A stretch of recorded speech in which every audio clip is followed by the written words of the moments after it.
Concerning me and peeps, what's up? It's me, John D. Villarreal, and Paul at Villarreal, the NBA expert. What's going on? Okay, now, we hadn't had a chance yet to speak on it, but we're doing it right now. Shaquille O'Neal has announced, Big Shaq Daddy has announced that he has retired from the NBA. Now, I can remember this guy playing long ago. I mean, he won so many rings in Lakers and then in Miami and the whole thing, and even back in LSU, and the impact he has had on the league. I mean, the man was behemoth, but he could move and was athletic. More importantly, off the court, very entertaining, very funny. I can remember the commercials that he did. Remember, Shaq Versus was awesome with the Ben Roethlisberger and all that type of stuff. And also some of his favorite, and famous dance moves. I mean, we've seen that with this crazy halftime dance type of situations with LeBron and other people, or with Jabberwocky. I mean, he's done so many cool things. He is the consummate entertainer on and off the court. Definitely, in my personal opinion, one of the top 5 big men centers of all time.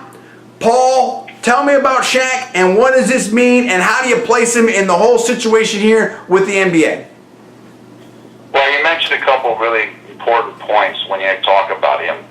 That is, his personality and his ability to market himself and the game globally was gigantic. And not only was it big in general, Shaq but certainly for a big man, for a center. You don't see that much. There's just not that many guys that are big that play that position that get the marketing stuff. Usually it's a Jordan or a LeBron, the smaller guys, the perimeter-oriented guys. Shaq changed all of that, and he really helped grow the game globally.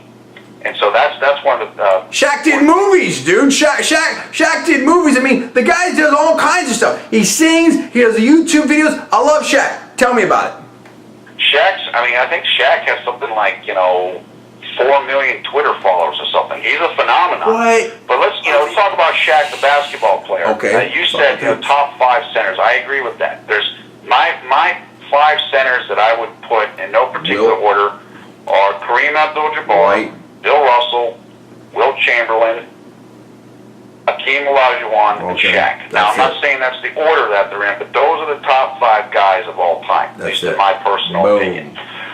Shaq is, if he's either the or the second most dominant player that ever existed. The only other person that's remotely close to him or above him is Wilt. Yeah. They're roughly similar. They're both about 7'1". They were both over 300 pounds. I think Shaq's actually a little bit bigger than Wilt was. Wilt got to about 315, 320. Shaq got to 340, 350. But I think Wilt was probably a bit of a better athlete than Shaq.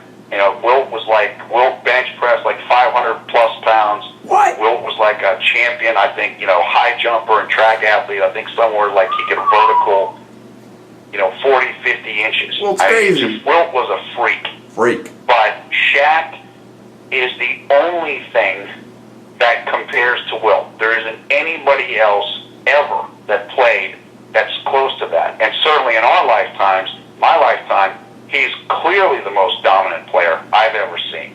Now, there's raps on Shaq in terms of, he didn't always have great conditioning and free throws. He kind of, that's true.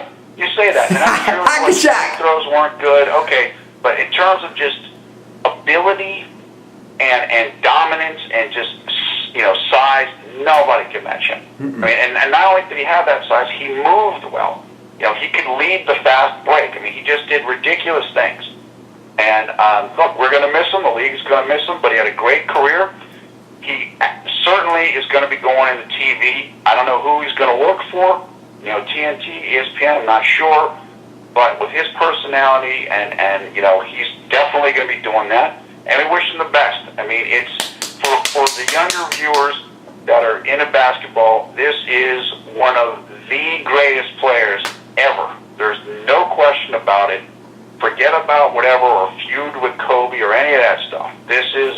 You're never going to see anything like him again, almost certainly. So, you got to appreciate him. We love Shaq. We appreciate him. The whole situation. He's welcome to come on conservative media anytime he wants. The man is entertaining. The man is a great athlete. And now we're taking to the next phase. Shaq can do all kinds of stuff. It can be movies. It can be TV. It can be all of it. And I can't wait to see it. Now, I want to know from you guys about your favorite Shaq moments and what's going on. And again, all our personal opinion, knowledge, facts, casting, inspiration, all for entertainment, parody, purpose, only check disclaimers.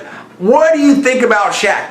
Where would you place him in terms of some of the top players in the NBA, some of the top centers in the NBA? I want to know what you think Shaq will do next, and I want to hear about favorite Shaq moments. You tell me what's up. Comments below, subscribe above. I'm John D. Villarreal. That's Paul at Villarreal, the NBA expert. We're talking about Shaq retiring from basketball and how awesome he was and all the whole situation. Tell us what's up. You're watching Conservative Media.